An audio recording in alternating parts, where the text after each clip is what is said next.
Tonight on CTV News, fatally shot by police. When all of the police officers swarmed in here so rapidly, it was a little bit frightening. What led to the death of a woman in a Burnaby home? The police watchdog now investigating. This is something that should have happened a long time ago. Giving up on a controversial way to fight toxic drugs, the province admits decriminalizing people who use drugs has failed. The customer was still unhappy, walked to the back of the store, to the kitchen, punched him in the face. A fast food worker on the Granville Strip assaulted for refusing a free add-on to a customer's burger. What we're learning about the suspect's criminal history.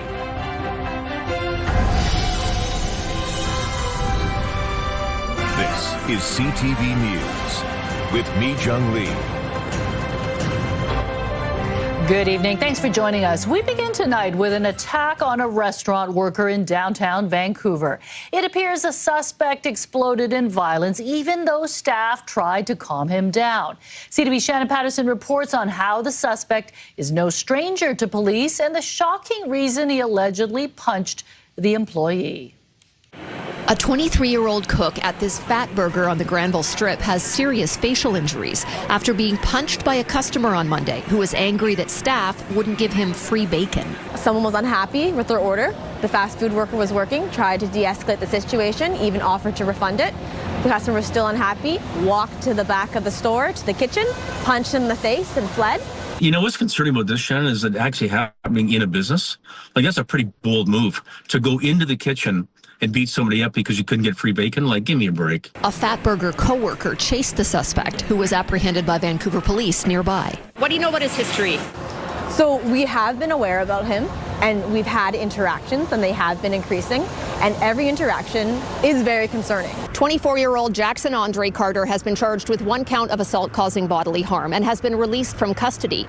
At the time of this incident, he was already out on bail in connection with another assault charge. Last July, Carter allegedly assaulted a security guard at the Coquitlam Centre bus loop, punching him multiple times in the face and head. He was arrested in December and charged with assault causing bodily harm and released on bail just 2 days before he allegedly attacked the cook at Fat Burger. Is it frustrating for police that he was out on bail already? It is frustrating. These are concerns. A lot of people should be concerned about this. No one should endure violence, especially coming to work, going to work, and at work. Is it frustrating that he was granted bail again? These are definitely frustrations that we do have, but it's up to the court system. To have some poor cook in a restaurant get hammered over something like that is unacceptable, and it sends the wrong message. But I think it also shows that we just need to do more work in downtown Vancouver in particular to make sure that it's a bit safer for our workers. Vancouver police say tackling downtown street disorder is a top priority. Especially on Granville Street, the police are well aware and have it documented, and we try redeploying resources to Granville Street to try to ensure that the public is safer. But Louis says keeping downtown safe is more difficult when suspects facing multiple assault charges are walking the streets. There has been history in the past, and it's currently repeating. We had a fast food worker who's working and trying to make a living in this city, and he gets assaulted. This is very concerning. Shannon Patterson, CTV News, Vancouver. They've been hinting at it for months, and now they've made it official. Today, the province announced it's ending the pilot program that has decriminalized possession of illicit drugs for the last 3 years. As Penny Daflos reports, the NDP is coming under fire from both supporters and opponents of the experiment. Whether it's on the street or behind closed doors, toxic drugs are killing thousands of British Columbians of all walks of life every year. Since 2023, users haven't had to worry about being arrested for possessing drugs for their own consumption, but that exemption is now ending. The pilot hasn't delivered the results that we hoped for. The health minister claims not enough people sought treatment to justify the decriminalization program, while also acknowledging we don't make public policy in a vacuum, of course, and we want to make the best, most informed, evidence-driven decisions, and we make that in context of public awareness and the perspectives that we have heard loudly and clearly from communities. Decriminalization didn't hurt anyone. It absolutely did not, and it helped a lot of people. So the idea to not apply again and to stop the program is, like I say, it's political. Harm reduction advocates are disappointed but not surprised, given the EB government has been rolling back decriminalization measures after public safety concerns and street homelessness grew. This is something that should have happened a long time ago now. The BC Conservatives are now pressuring policymakers to focus on recovery and consequences. You absolutely do need to hold people accountable for their actions, and you can do that without stigmatizing people. You can do that without making things worse. But why should everyone in society have to suffer because a few people want to be able to use substances wherever they please? That approach will face opposition as advocates try to revive decriminalization. It's gone away for the moment, but that doesn't mean forever. We will keep adapting and learning and taking bold steps to help turn the tide of this crisis. It's not a bold move, but the province is following through with the promise to expand Access Central. Now almost anybody in BC can call a single phone number where staff will personalize a detox and care plan for those ready to end their drug use. Penny Dafflaw, CTV News, Vancouver. BC's independent police watchdog has opened an investigation after Burnaby RCMP officers shot and killed a woman while responding to a call about a person in distress. As CTV's Ben Milger reports, neighbors say police had also been at the same house earlier in the day. Stunned neighbors rushed to see what was happening as more than a dozen police cruisers flooded into a North Burnaby neighborhood on Tuesday night. It's usually very quiet, and but you know, when all of the police officers swarmed in here so rapidly, it was a little bit frightening. According to Burnaby RCMP, officers responded to this Oxford Street house around 8 p.m. for a report of a woman in distress. Police met the complainant outside and then went to speak to the woman in the house, who police allege had weapons. They did not specify what type of weapons. That's when police opened fire, shooting the woman. She was pronounced dead at the scene. I heard a loud banging noise, very, very loud. Very abnormal. I thought the car hit in my fence. Neighbors tell CTV News they also saw police at the same house earlier in the day. BC's independent police watchdog is now investigating the shooting and will try to determine whether Burnaby RCMP officers' use of force was justified in this incident. The file may be referred to the BC Prosecution Service for consideration of charges, or the IAO may issue a public report or concluding release in the event that the Chief Civilian Director determines that there are no reasonable grounds to believe that any officer committed an offense. The IAO is asking anyone who may have witnessed what happened or who has video of the incident to contact investigators. The agency says this latest officer-involved shooting is the 12th time it has been called out in just the first 2 weeks of the new year. Ben Milger, CTV News, Burnaby. The suspect in a stranger assault in Port Coquitlam remains at large, prompting Mounties to turn to the public for help. Coquitlam RCMP say the attack happened Saturday morning on Shaughnessy Street near Kingsway Avenue. The victim was taken to hospital with serious but non-life-threatening injuries. Investigators believe the suspect and victim did not know each other, but are working with limited information. Our investigator was not able to follow up with the victim due to his injuries. And right now we're just asking the public for any information regarding this altercation.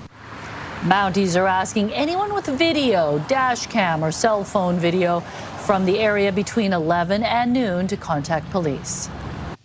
More now on the recent uptick in deadly violence in the Fraser Valley. Police are investigating 3 homicides in 5 days in Surrey and Abbotsford. 2 of the cases have been linked to gangs. But as CTV's Martin McMahon reports, the motive for the daylight shooting of a well-known Surrey businessman remains unclear. These are reckless murders that are occurring, and we don't want them to continue. The man found shot to death in the driveway of a Surrey farm on 176th Street near 32nd Avenue on Tuesday is being identified as 46-year-old Baljinder Singh Garcha. He was a businessman involved in a number of ventures, including wedding photography. It is too early to say what the motive is, and we are urging the public out there who might have information to the cause of Mr. Garcha's death to contact IHIT investigators. A burnt-out vehicle was found nearby, and police say the shooting is not suspected to be gang-related. Homicide investigators investigators are also identifying 27-year-old Nassim Mohammed as the victim of a Surrey house fire on 56th Avenue near 127th Street Monday morning, in what investigators believe was a gang-related killing, although it's not clear if he died as a result of the fire or another cause beforehand. At this stage, our investigators are working closely with the BC Coroner Services and our forensic teams. We are unable to provide the cause of death at this time. The homicide team has been busy in the past week. On Friday, 28-year-old Navpreet Dhaliwal was fatally shot at a home on Siskin Drive in Abbotsford, with police saying the killing was connected to the Lower Mainland gang conflict. Mr. Dhaliwal was known to police. Investigators are working closely with our partner agencies to advance this investigation. Homicide investigators are looking for witnesses, dashcam, and CCTV video in all of these cases and ask anyone with information to come forward. Martin McMahon, CTV News, Surrey. The new year is seeing the continuation of a troubling trend in Surrey. There's been at least one extortion threat every day. The latest gunfire erupted overnight, targeting a restaurant on King George Boulevard. CTV's Dimitra Maragos has the latest.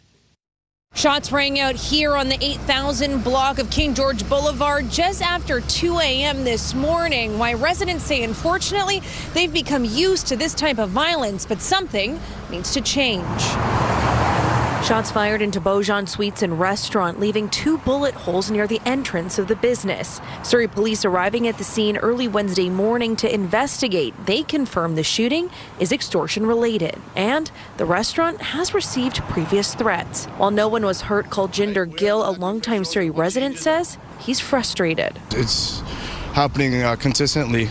This 26 hasn't been a good start for the residents of Surrey. As of January 12th, data from SPS shows there have already been 16 extortion threats this year, including 3 shootings. This following more than 130 extortion incidents in 2025. It's heartbreaking, it's pathetic, it's kind of sad to see, in a great country like Canada, it's being ruined. Gill says the violence impacting Surrey is personal. He says his neighbors have been hit several times by extortionists. It's frustrating for everybody. We understand the impact this has, not only on people who are victimized, but the community at large. It's obviously concerning, and that's why we've dedicated additional resources. SPS adding people need to stay vigilant. We're thankful that the community has participated and they continue to provide us information, but we need more information. Gill says victims fear reporting could come at a cost. People are scared too. If they call in, if they're going to get shot at, if they're going to get extorted. He says more needs to be done to address what he calls a growing issue. Where are the elected officials and what changes are they making? Extortion experts say the framework is there. However, the system itself could benefit from more sort of federal, provincial, and municipal sorts of facility of being able to work with each other. SPS says if you have any information or footage that could aid in this investigation, they're asking you to call their non-emergency line. Dimitra Maragos, CTV News, Surrey.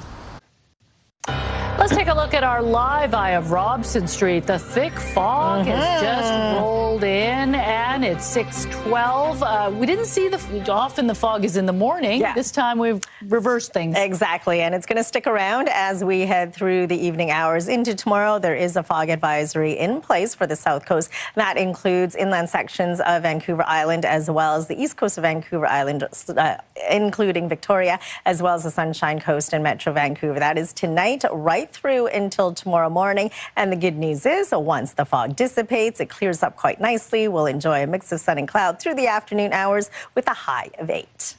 CTV Weather brought to you by Expedia Cruises. Plan, book, and safeguard your journeys. Explore the possibilities at expediacruises.ca. And get your sunglasses ready because we've got a lot of sunshine in the forecast. Those details coming up. Looking forward to that. Thanks, Anne. Contract negotiations between BC's public school teachers and the School Employers Association have stalled, with the union accusing the province of failing to address classroom conditions. The BCTF wants funding for more counselors, and they want more prep time. According to the BCTF, teachers are facing increasingly complex classrooms, and without more money, students will not get the supports they need. The union and the employer have met 35 times since negotiations began in March. The BCTF says it wants to avoid job action. We're in the middle of a student mental health crisis, and so we think more counselors in schools where kids spend a lot of their time, and most of their time is beneficial to them. And we're also looking at putting class size into collective agreements where it doesn't exist. The union says it will now be consulting members on next steps in the coming days. In a statement late today, the Employers Association says progress has been made on many items and believes an agreement can be reached. Sour grapes. The BC wine industry is slamming Alberta for imposing a new tax. How much of a hit they've taken also ahead. She had extra locks. She was taking a lot of extra precautions. Despite that, a mother of two was killed in her Saanich home. Her ex-husband now charged with murder. The calls for changes to a system that failed her. When CTV News at 6 continues, stay with us. There were delays on Highway 1 south of the Fraser this morning after yet another truck hit an overpass. It happened just before 9:30. BC Highway Patrol says a commercial truck who was towing an excavator when it hit the 192nd Street overpass in Surrey. Police are working with the Ministry of Transportation to assess the damage and ensure the road is safe. Loved ones and advocates are speaking out tonight after a Vancouver Island woman was found dead in her Saanich home last week. Laura Gover's ex-husband is now charged with murder. CTV's Anna McMillan has more from those who say the systems meant to protect her failed. A longtime friend says Laura Gover did everything in her power to protect herself. She had a doorbell camera. She had extra locks. She was taking a lot of extra precautions. And recently, as of 2 weeks ago, we were talking about how exhausted she was from living in this constant heightened state of fear. The 41-year-old woman was found dead inside her home in Saanich on January 5th. Her ex-husband, Mohammed Bassar, is charged with second-degree murder. She had a safety plan. She had a protection order. She had all of the things that seem to be on the checklist of what to do when you're facing intimate partner violence, especially after a separation, and she was still killed. Gover filed for divorce in November. She had a court order which forbid Bassar from contacting her. I'm hoping at some point when the moment is right to be able to look at, even at the local level, of how this could have been prevented. Loved ones say she was a respected researcher and business instructor, a friend of many, and a devoted mother of two. She's brilliant, and sometimes her beauty and bubbly personality, people might not think that at first, but it just took one conversation to know just how sharp her mind was. The organization behind a recent vigil for victims of femicide is calling for an inquest. We want the provisional coroner to conduct an inquiry to see what are the systems that failed her in that process. The Victoria Women's Transition House Society is echoing the call. We failed this individual as a community. She says the courts, police departments, and support agencies are siloed and women fall through the cracks, explaining the gravity of their situations over and over. There's a lot of us that do this work, and we don't also have an integrated system between us that speaks to one another. She's calling on the province to increase funding for support services. If we can reduce wait lists, if we can meet all the demand and the need that's out there, we can prevent these cases. We can help individuals before it gets to this point. Meantime, Gover's friends have started a GoFundMe campaign, raising more than $200,000 for her daughters. This is in an effort to provide future support for the girls, whether that's counseling, therapy, mental health supports, or in the future for education or any of those moments that Laura's not going to be there for. Bassar is in custody and the charge against him has not been tested in court. Anna McMillan, CTV News, Saanich. A GoFundMe page has been launched for a Saanich teen who was seriously hurt in a hit and run during a trip to Richmond last weekend. 17-year-old Miles Mickey is in a medically induced coma with brain bleeds and several broken bones. The fundraiser will help cover costs while his parents stay in Metro Vancouver, where their son is being treated until he's strong enough to be transferred to Victoria General Hospital. Mickey's mother says he was in Richmond for an all-ages dance party. Police believe the teen was involved in a fight and injured before he was struck. A catastrophic crane collapse on a train in Thailand kills more than 30 people. Also ahead. We're seeing restaurant orders decline. We're seeing retail orders decline.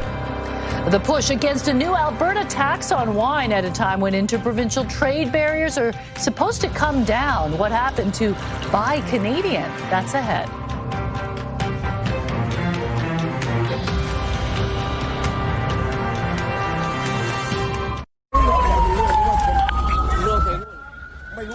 In Thailand, at least 32 people were killed and dozens more injured after a construction crane collapsed onto a fast-moving train. The crane derailed the train and crushed several of the rail cars. Nearly 200 people were on board the train, which was traveling at about 120 kilometers per hour at the time of the incident. Hospitality leaders and local businesses gathered in Calgary today to slam Alberta's new tax on premium wine. Since it was applied last April, industry reps from BC and Alberta say they have taken a big hit. As Stephanie Thomas reports, small business owners say it's hurting the Buy Canadian movement. About 9 months after Alberta introduced a new tax on wine above a certain price point, retailers and restaurant groups say they are fed up. It just doesn't make any sense. For our members, it doesn't make any sense. For Alberta consumers, it doesn't make any sense. The province calls it an ad valorem tax. It's an additional 5 to 15% tax applied to wine depending on the per litre cost of the bottle of wine. Wine Growers British Columbia says small or family-owned wines are unfairly targeted as the majority fall into the highest tax bracket. For Vinroom owner Phoebe Fung, she says it's increased her costs by 20% and she's absorbing it for now. We've been lucky enough, we're riding it through right now, but I will tell you, this is not sustainable in the long term. We are buying less Canadian products. It's become more expensive, so we now are going towards other countries to buy direct from them. Some Calgary wine agents say large multinational producers are getting an undeserved boost. It hasn't affected, these low-end wine product companies. It's all sort of the small business and really the bread and butter of our entire, and the engine of our entire national economy being affected. We're seeing restaurant orders decline. We're seeing retail orders decline. It is now harder and more expensive to sell Canadian wine in Alberta than it has ever been. In a statement, the Minister for Red Tape Reduction says Alberta is the most tax-friendly and open and free jurisdiction in Canada for alcohol, including wine. Minister Nally can spin this the way he wants to, but really this makes no sense, and it is impacting pretty much every single bottle of wine over $11.25. He says a flat, low% tax applied across all liquor would have been better. Stephanie Thomas, CTV News, Calgary. We've seen fewer Canadians crossing the border for much of the year, but the drop in snowbirds heading south may not be quite as sharp.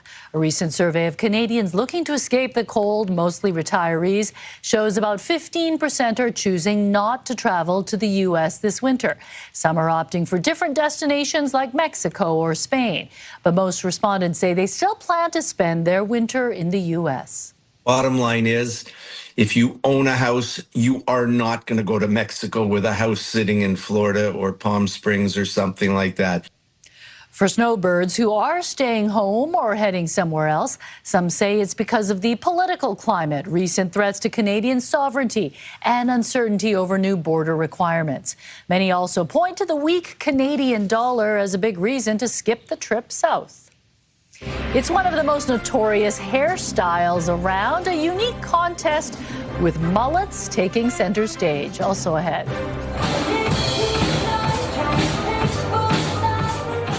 A symbol of unity, the leaders of Korea and Japan drum up a photo op few expected. That's ahead on CTV News at 6.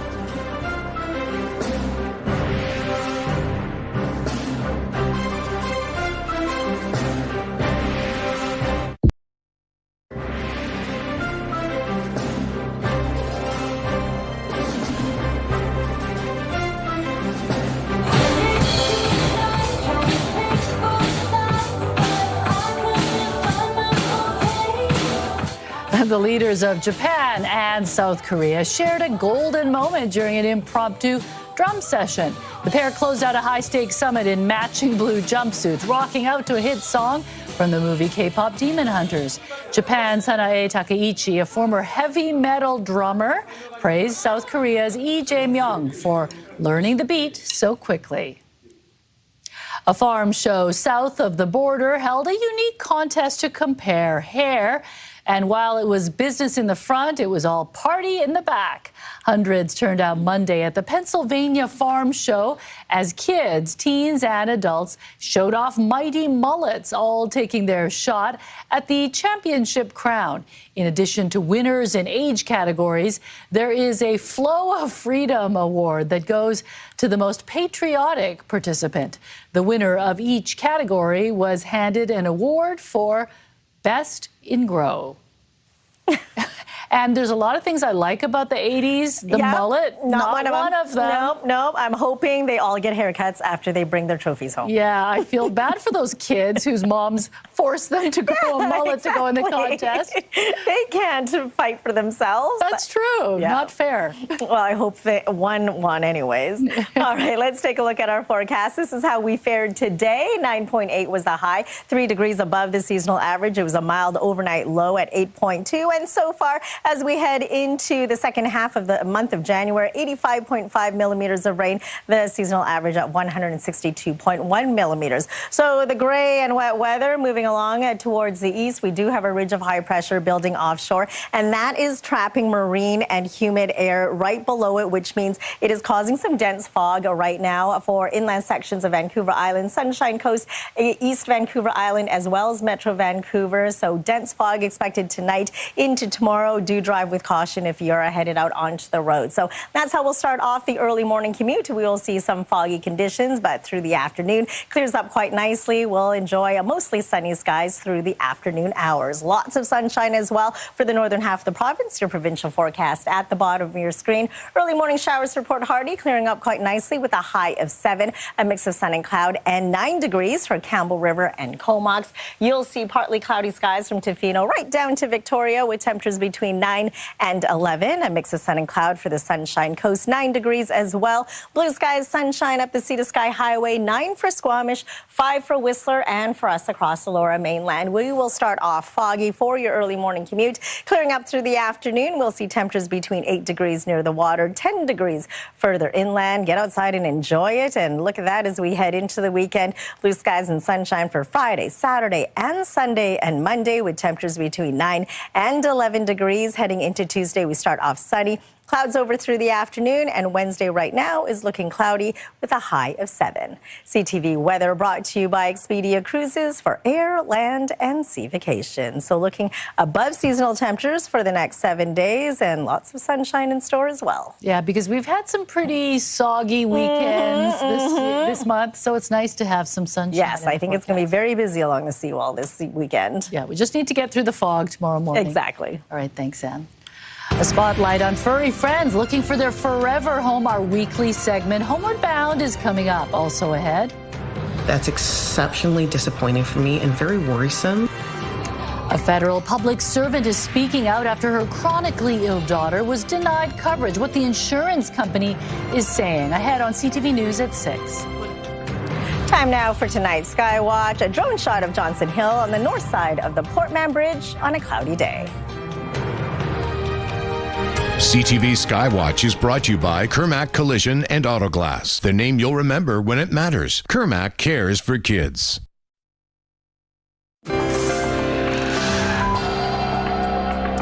Taking a look at today's markets, the Canadian dollar is up slightly, trading for 72 cents against the American dollar. Oil was up 95 cents, closing the day at $61.88 a barrel. Gold gained more than $36. The TSX ended the day higher by 46 points. The Dow Jones lost 42. The Canadian Investment Regulatory Organization, or CIRO, says a data breach may have compromised the data of roughly 750,000 Canadians. CIRO says social insurance numbers, investment account numbers, and phone numbers may be some of the information impacted. The data breach was the result of a sophisticated phishing attack But Ciro says it was quickly contained. The organization says at this time there's no evidence the information has been misused. A public servant in Ottawa is calling out the federal government's insurance plan after her daughter, who is chronically ill and battling cancer, was denied coverage. CTV's Katie Griffin reports.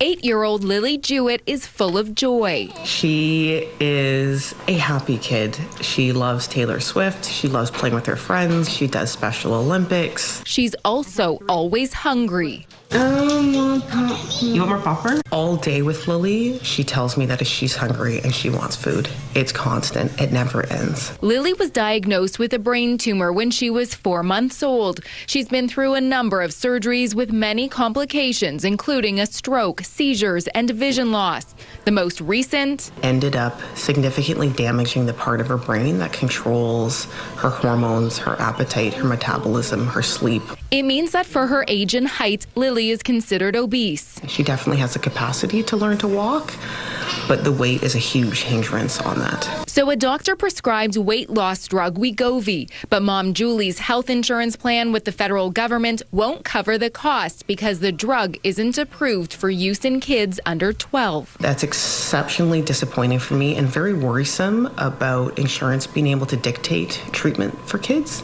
In a statement, the Treasury Board of Canada Secretariat says the plan does not cover expenses for prescription drugs to treat a condition not recommended by the manufacturer, known as off-label use, or that do not meet Health Canada approved indications, even if a prescription from a medical health practitioner is submitted. A spokesperson with insurance company Canada Life says while it empathizes with all those who are facing difficult health challenges, the Government of Canada determines what is covered under their plan, and Canada Life must administer claims in compliance with it. Jewett has appealed the decision twice. 2 months ago, she wrote to the president of the Treasury Board Secretariat, but hasn't heard back. She says she's hoping the decision will be overturned using logic and compassion. For now, the Jewett family waits for another appeal decision. It's not lost on us that there's not a high chance that she's going to outlive Jeff and I, and that we just want to give her the best quality of life that we can. And so waiting 4 years to see if we can get coverage and to see if this is going to help her feels exceptionally wrong and unfair. Just one day after the U.S. president said his country doesn't need cars from Canada, a Canadian-made vehicle is stealing the spotlight at the Detroit Auto Show. The Windsor-made Dodge Charger took home the 2026 North American Car of the Year honor. Jurors spent the last year test driving and evaluating vehicles on multiple criteria, including design, safety, and performance. The union representing workers at the Windsor Assembly Plant calls it a real testament to the members of the plant and Stellantis. The stars of Wicked are moving from the big screen to the big stage. So keep dancing. Ariana Grande and Jonathan Bailey will star in a new West End production of the Stephen Sondheim musical Sunday in the Park with George. The pair teasing the news ahead of the official announcement with this photo of them sitting in front of George Seurat's famous painting, which plays a central role in the story. Tickets will go on sale this spring ahead of its run in London next summer. The problem is, if you make a deal with the devil, there's no turning back. The first trailer for the long-awaited Season 3 of HBO's Euphoria is out.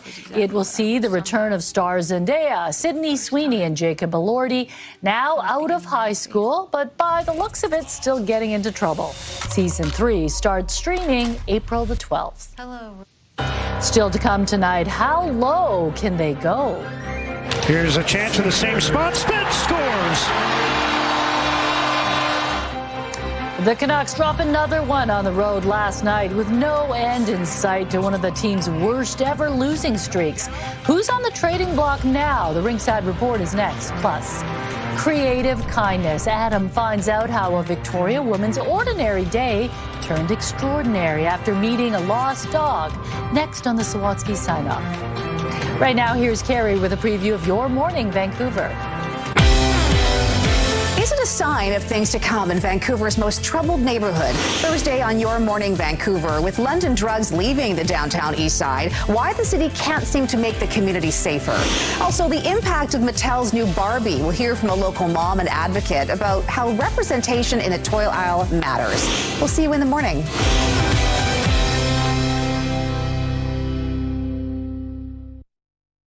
The Ringside Report, brought to you by CapitalDirect.ca. Let's make your vision a reality with Capital Direct. Call and talk to our team today. We are 2 weeks into 2026 and the Canucks still haven't won a game this year. With the trade deadline looming shortly after the Olympic break, could the floundering team be looking to unload some veteran players and fully embrace a rebuild? Here's CTV's Craig Krause with this week's Ringside Report.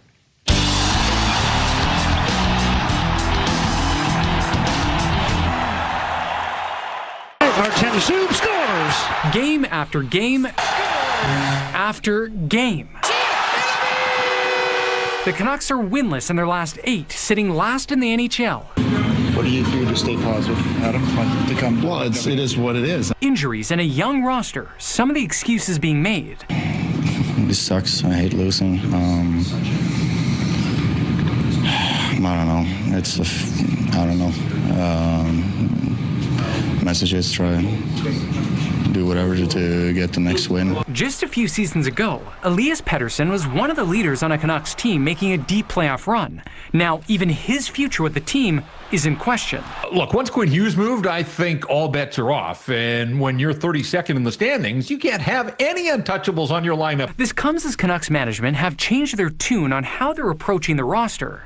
We are transitioning into a rebuild here, acquiring younger players through the draft. A draft with plenty of blue-chip prospects, such as Sweden's Iver Stenberg, University of North Dakota's Keaton Verhoff, plus Gavin McKenna, he's a Canadian winger from the Yukon. He plays his collegiate hockey at Penn State. He had a good World Juniors for Canada. He piled up a lot of points, but people look at him and see more of a soft perimeter winger. A young prospect originally from Yukon who is no stranger to WHL fans. Mastery! Now ranked the best player by many analysts. But with the lottery system, there's no guarantee that the Canucks will have that first overall pick. No, even if the Canucks finish dead last in the National Hockey League, they will have a greater than 50% chance of picking third overall. It will be a 25% chance of picking first overall. June's draft is months away, and the Canucks still have the second half of the season ahead of them. The current road trip ends Thursday in Columbus before returning home to face off against the star-studded Edmonton Oilers on Saturday. Craig Krause, CTV News, Vancouver. The Ringside Report, brought to you by Capital Direct. CapitalDirect.ca. Vancouver FC of the Canadian Premier League has named a former Vancouver Whitecap as its new head coach. Martin Nash, who took over the job on an interim basis in July last year, has been officially named the team's second ever bench boss. Nash grew up primarily in Victoria with his older brother, NBA legend Steve Nash. Nash played 6 years with the Vancouver Whitecaps and was part of Canada's Gold Cup winning squad in 2000. Bet you've never seen the northern lights like this. Take a look at this, the Aurora Borealis from space. A Japanese astronaut on board the International Space Station captured the stunning shots. He says he's happy to have captured the images, imagining people seeing it and smiling with joy.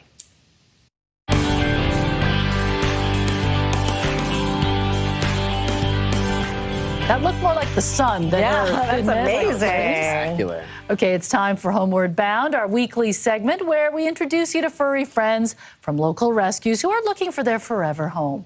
Here are some pets now available to adopt from the BC SPCA. Olive is a playful and energetic girl who's looking for an active home to grow with. The 3-year-old German Shepherd and Border Collie mix takes a bit of time warming up to new people and would benefit from continued positive reinforcement training. She would do best in an adult-only home that has access to the outdoors. Olive is available for adoption at the BC SPCA in Richmond. Adorable. And if you're looking for a happy and calm companion, Aurora might be the right dog for you. The 8-year-old Corgi Pembroke Welsh mix is currently on a weight loss journey and is waiting for a dental procedure. She will need someone who is willing to take her to vet appointments. Aurora is available for adoption at the BC SPCA in Maple Ridge. What a smile. And Carol is loving every minute of her indoor life with a foster after spending her entire life outdoors. The 11-year-old former stray has a few medical needs, but is house-trained and just looking for someone to cuddle. Aren't we all? She may be okay with another elderly cat in the home, but would prefer to live without dogs or small children. Carol is available for adoption at the BC SPCA in Vancouver. Whoa, so she was a stray her whole life. And she now, survived. I hope she finds a home soon. And for more information, head to adopt.spca.bc.ca. Okay, we'll get to the Sawatsky side-off in just a moment. First, Kevin, what's coming up tonight on the Late News? Well, Mijung, a story that serves as a valuable reminder of how quickly things can change in BC's backcountry. A group of hikers were stranded for 4 days near the peak of Golden Ears. Despite being experienced and making it to the top, the group ran into severe weather on the way down. Fortunately, volunteers with local search and rescue were able to bring them down to safety. We'll hear from one of the search members later tonight on the rescue and how new technology helped the hikers avoid disaster. That story and all your late-breaking news coming up at 11:30. Yeah, that park does not have great cell phone service. I've experienced that. Very spotty. Yeah. Very spotty. So I'm glad that they were able to get help. And they're doing well. Yeah. That's good. Thanks a lot, Kevin. Well, a stray dog that drew the attention of a woman in Victoria ended up getting drawn into a very special story. It's a tale of how the pup found its way back home thanks to the help of an illustrator. Adam explains in tonight's Encore Sawatsky sign-off.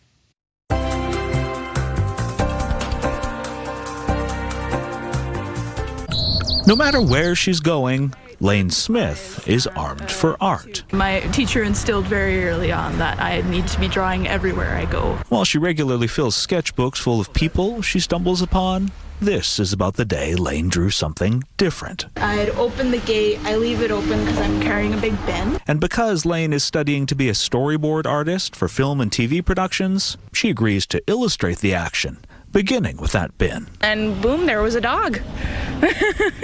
A dog she'd never seen before, whose owner was nowhere in sight, who then followed Lane to the entrance of the convenience store she was working at. And it kind of put itself right between myself and the door.